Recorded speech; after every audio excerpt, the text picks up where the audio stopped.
So now let's see how we can go ahead and add in web bookmark blocks inside of Notion.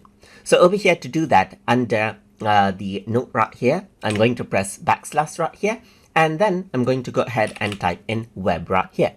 Once you go ahead and do that, you can see the web bookmark block right here.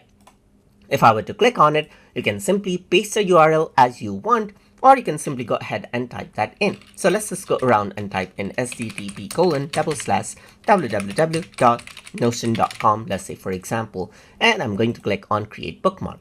Once you do that, this is the Notion bookmark, and it is inserted as a block, as you can see right here, that is interactive. So similarly, I can add in other block as well.